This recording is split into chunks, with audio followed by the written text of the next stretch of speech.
Have you ever met a person who hasn't ever heard the story of Titanic? Unlikely. Even if you ask an 8-year-old, they'll tell you exactly what took down the gigantic ship. However, some survivors of the sinking legend would beg to differ. Here's one of their stories, and surprise, it has nothing to do with an iceberg. Armenian publicist Vaghinak Byurat was 25 years old in the spring of 1912. He described what happened on his journey to America on the most famous ship in the world in his memoirs. Quick history quiz. Do you remember when the Titanic left the Southampton dock? Did I hear April 10th, 1912? Yeah, that's right. Now back to the story. In 1912, Vaghinak published some books together with his father, a famous Armenian writer. His task was to take the books to America. He had some health problems, so he was denied at the consulate at first. But he got the papers he needed to enter the US after his father pulled some strings for him. Vaghinak caught the legendary Orient Express from Istanbul to Le Havre, and from there he made it to Southampton. He learned that the nearest ship departing for the New World was the Titanic, which everyone was talking about.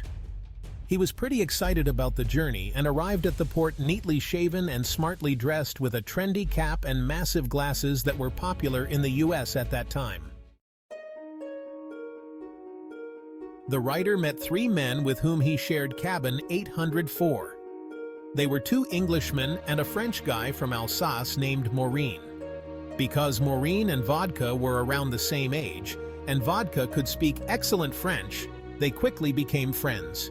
They would hang out on the deck, at the onboard saloon, the bar, and the library. None of them could possibly imagine what would become of the unsinkable ship just days later. They went to bed rather late on April 14th, just like on the other nights.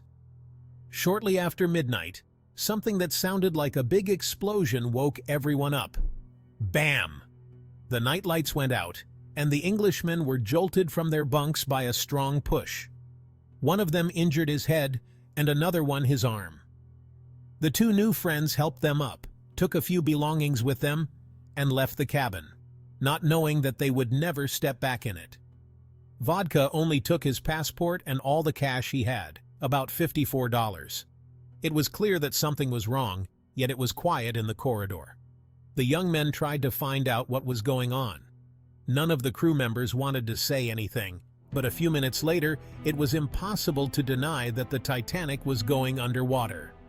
Vaghinak noticed the sailors were getting the lifeboats out and commanded they were only for women and kids. Some men tried to sneak in anyway, but gunshots were fired off to prevent them from doing so. Vaghinak and Maureen looked at each other, understanding they had 2 choices: stay on the sinking ship and say goodbye to their futures, or at least try to save themselves by jumping in the water. Both wanted to live, and both knew they could swim well, so the choice was obvious. Maureen managed to get them 2 life vests. Vaghinak put his passport and money in a little bag and tied it around his neck. The Titanic's bow was already underwater by that time. It must have taken them real courage. Imagine you're in the middle of the high seas on a sinking ship, and you know no one will save you right away. A lot of people in this situation wouldn't have dared to take it to the open water. So Vaghinak and Maureen jumped and got instantly separated by a sudden wave. It only made things worse because braving this catastrophe with a friend was one thing, but doing it alone was way scarier. The water in the North Atlantic that night was just below freezing at a scary 28 degrees Fahrenheit. The young writer felt his arms and legs go numb, and he was understandably getting weaker and weaker every second. He lost the life vest, and now his only hope for survival was a lifeboat. He was about to faint, and it wasn't getting any warmer in the water. Just then, he bumped into something. It was a lifeboat, but if you're hoping for a happy end at this point, I'll have to disappoint you. The boat was so overcrowded they pushed the young man with a paddle when he tried to stick to the boat. He begged for help, but they refused to show mercy. Their logic was simple. One extra man in that boat could have made it sink, and no one in it would have had a chance for survival. He had to let go of the boat, and what happened after is a miracle. Vodka woke up alive on board another ship. That ship was the Carpathia, and it was en route to New York with lucky survivors on board. The writer had a terrible headache and he saw double, but what mattered most is that he escaped from the freezing ocean. How did he do it?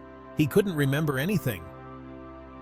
The next evening, the ship made it to New York without his passport and money, which he must have lost at some point during the rescue.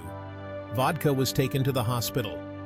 12 days later, a woman came into the room and all she could say through tears was, "Oh, my dear boy." She turned out to be the person who saved Vodka.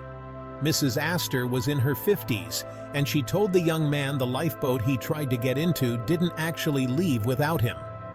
Mrs. Astor told the sailors that the young man was her son, and she wouldn't let them go without him, since she'd already lost her husband on the Titanic.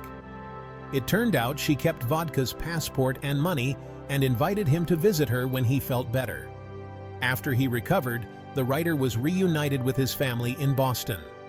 He even received all the books he planned to sell in America since they were traveling on a different ship. Vodka lived a long and happy life, and as a great storyteller, he shared what happened to him many times. Interestingly, he never mentioned an iceberg hitting the Titanic and always spoke about an explosion. If what he said was true, something must have caused that huge explosion. It could have been a fire, and quite a lot of people actually believed that theory, saying that coal was burning in the ship's hull, that fire would have started long before the ship's departure, and there was simply no way to put it out. Titanic must have left with the fire still ongoing, and the flames weakened the hull so much it couldn't survive its meeting with the iceberg. Supporters of this theory use pictures of the Titanic leaving the docks for evidence, pointing to a huge dark mark on the hull. Even if that's true though, it's still not obvious whether the fire led to an explosion, and supporters of this theory don't deny there was an iceberg. Another theory that explained the explosion claimed that there was a German U-boat involved in the sinking of the Titanic. The Armenian writer was in fact not the only survivor who mentioned they heard explosion sounds coming from somewhere deep in the bowels of the ship, and they'd also claimed they'd seen a searchlight coming from some ship shortly after Titanic had sunk. It wasn't a vessel hurrying to the rescue, so it could have actually been a submarine that surfaced to see what it had done to the legendary ship. This theory is highly unlikely, though, for several reasons. First of all, as you know, the Titanic sank in 1912, which was still a time of peace. No country in the world would dare to kill thousands of people and provoke other countries for no reason. Secondly, a U-boat from Europe couldn't have gone that far in those times, and it couldn't have been stationed in that region either. It simply wouldn't have survived there for a long time. Finally, hitting a target that's moving quickly at nighttime is still a challenge for submariners even today, and it was basically impossible in 1912. It's hard to tell what could have made a man who survived such a tragedy remember things that did or didn't happen. Let's hope that in the future, scientists will be able to explain all the mysteries surrounding the Titanic. So, do you believe an explosion might have killed Titanic and there was no iceberg at all? Let me know down in the comments. If you learned something new today, then give this video a like and share it with a friend. But hey, don't go anywhere just yet. We have over 2,000 cool videos for you to check out. All you have to do is pick the left or right video, click on it, and enjoy. Stay on the Discovery Twist.